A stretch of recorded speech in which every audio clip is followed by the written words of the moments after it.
Alors, elle est partie probablement de l'Est du Québec. Là-bas, elle était une baleine, parce que c'est comme ça qu'on prononce dans mon coin. Elle est passée par Québec, elle était toujours une baleine. Et voici donc une baleine dans la région de Montréal.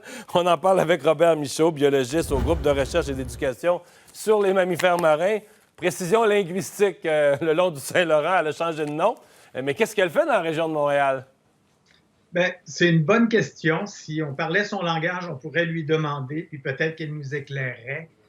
Vous savez, M. Dumont, chez toutes les espèces, il y a des individus qui partent dans des drôles d'aventures. On voit ça chez les humains, mais chez toutes les espèces animales également.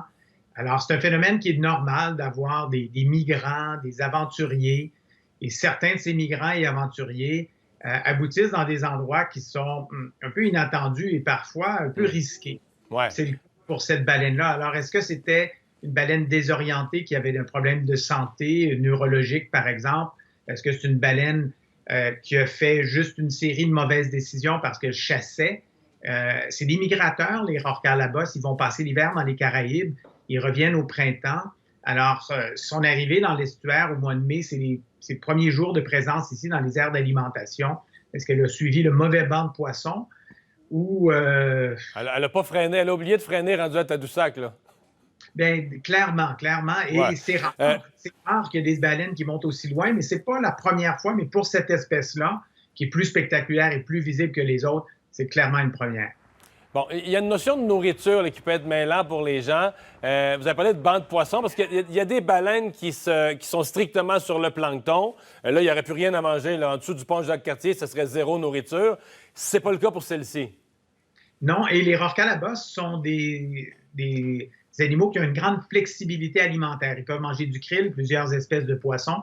Puis selon les endroits et même selon les individus, les techniques de chasse varient beaucoup. Alors, c'est des animaux qui sont capables d'innover, qui ont plusieurs façons de chasser. Alors, définitivement, c'est possible qu'elles s'alimentent. On ne sait pas si elles s'alimentent. On sait qu'il y a des poissons. On sait qu'il y a des poissons là, qui pourraient être compatibles avec sa diète selon l'expérience, parce que c'est un très jeune animal. C'est un animal qu'on pense qu'il a à peu près 2 ans.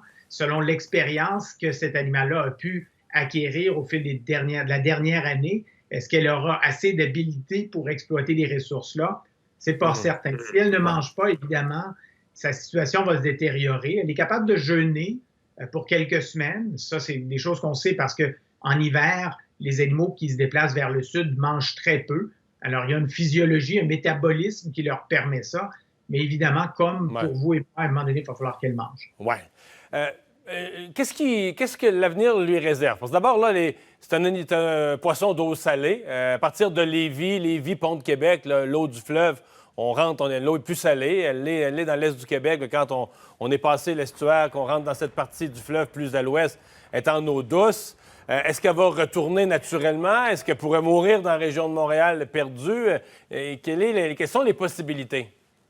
Bien, nous, ce qu'on avait souhaité initialement, c'est quand elle arriverait dans le cul-de-sac, et c'est drôle, où elle s'est rendue, c'est le même endroit que le beluga avait choisi pour séjourner quelques jours en 2012.